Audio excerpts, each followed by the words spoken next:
Filipus bertemu dengan Natanael dan berkata kepadanya, "Kami telah menemukan Dia yang disebut oleh Musa dalam kitab Taurat dan oleh para nabi, yaitu Yesus anak Yusuf dari Nazaret." Kata Natanael kepadanya, "Mungkinkah sesuatu yang baik datang dari Nazaret?" Kata Filipus kepadanya, "Mari dan lihatlah." Yesus melihat Natanael datang kepadanya, lalu berkata tentang dia, "Lihat, inilah seorang Israel sejati, tidak ada kepalsuan di dalamnya." Kata Natanael kepadanya, "Bagaimana engkau mengenal aku?" Jawab Yesus kepadanya, "Sebelum Filipus memanggil engkau, aku telah melihat engkau di bawah pohon ara." Kata Natanael kepadanya, "Rabi, engkau anak Allah, engkau raja orang Israel." Yesus menjawab katanya, "Karena aku berkata kepadamu, aku melihat engkau di bawah pohon ara, maka engkau percaya? Engkau akan melihat hal-hal yang lebih besar daripada itu." Lalu kata Yesus kepadanya, "Aku berkata kepadamu, sesungguhnya engkau akan melihat langit terbuka dan malaikat-malaikat Allah turun naik kepada Anak Manusia." Santo Bartolomeus yang gereja pestakan hari ini adalah salah seorang dari ke-12 rasul. Dalam Injil-Injil sinoptik, yaitu Matius, Markus, dan Lukas, ia disebut sebagai Bartolomeus. Tetapi dalam Injil Yohanes, dia disebut sebagai Natanael. Kita dengar dari perikop Injil Yohanes bahwa pertemuan Natanael alias Bartolomeus dengan Yesus bermula dari informasi yang didapatkannya dari Filipus, bahwa dia telah bertemu Yesus. Filipus berkata kepadanya, "Kami telah menemukan Dia yang disebut oleh Musa dalam kitab Taurat dan oleh para nabi, yaitu Yesus, anak Yusuf dari Nazaret." Kata Natanael kepadanya, "Mungkinkah sesuatu yang baik datang dari Nazaret?" Menariknya, meskipun Natanael meragukan informasi itu, namun dia tergerak hati untuk pergi bertemu langsung dengan Yesus.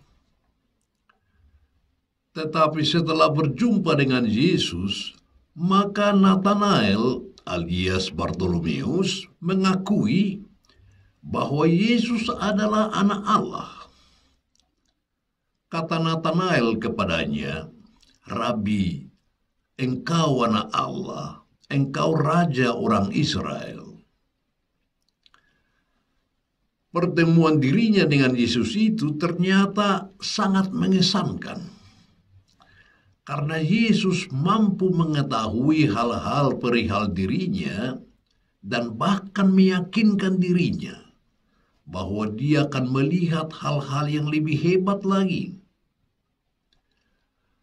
Pengalaman keheranannya akan pengetahuan ekstraordinari Yesus itulah yang membuat Natanael terkagum-kagum akan pribadi Yesus.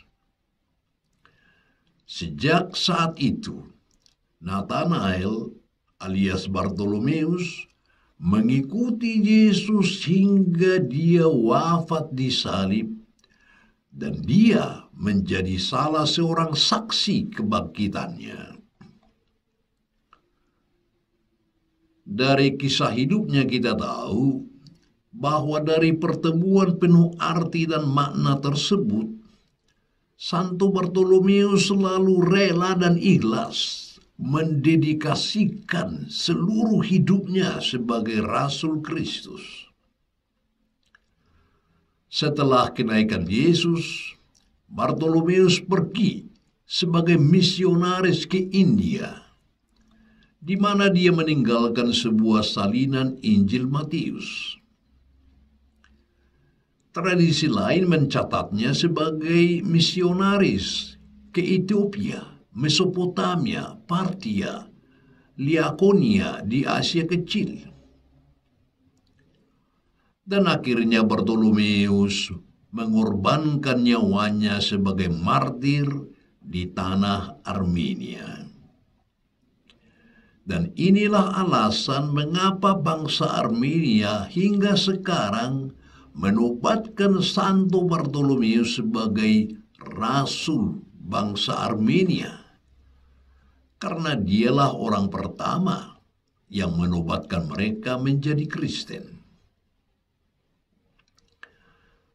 Apa yang bisa menjadi inspirasi bagi kita dari pesta Santo Bartolomeus ini? Adalah hal yang biasa terjadi di saat perjumpaan seseorang dengan Yesus secara pribadi. Hal itu seringkali membawa perubahan di dalam dirinya, karena kasih Allah menyelimuti keseluruhan dirinya. Perubahan di dalam diri Nathanael atau Bartolomeus, seperti halnya terjadi pada murid-murid Yesus yang lain, ya kecuali Judas Iskariot, terlihat jelas dengan pewartaan mereka tentang Injil Kerajaan Allah dan tentang Yesus sebagai Juru Selamat. Mereka rela berkorban, bahkan sampai dianiaya dan kehilangan nyawa demi kebenaran itu, dan demi membawa banyak orang kepada keselamatan. Bagaimana dengan kita? Hendaknya kita berterima kasih kepada orang-orang yang telah menjadi Filipus dalam kehidupan kita, seperti orang tua kita, para guru, dan orang-orang yang telah berjasa mempertemukan kita dengan Tuhan sebagai jalan kebenaran dan hidup, sehingga kita bisa seperti sekarang ini. Kita juga diajak merenungkan dan mensyukuri momen-momen inspirasional seperti perjumpaan Nathanael dengan Yesus yang kita alami juga dalam hidup kita, dan membuat kita makin percaya pada kemahakuasaan dan kemahatauan Allah. Terdorong oleh pengabdian total Santo Bartolomeus, kita pun ingin terus berjuang mendedikasikan hidup kita sebagai murid dan rasul Tuhan yang kita konkretkan melalui pelaksanaan tugas dan tanggung jawab kita hingga akhir hayat. Hidup yang demikian pasti akan menghantar kita bergabung bersama Santo Bartolomeus dan para kudus di Yerusalem surgawi, kota yang menjadi dambaan kita semua.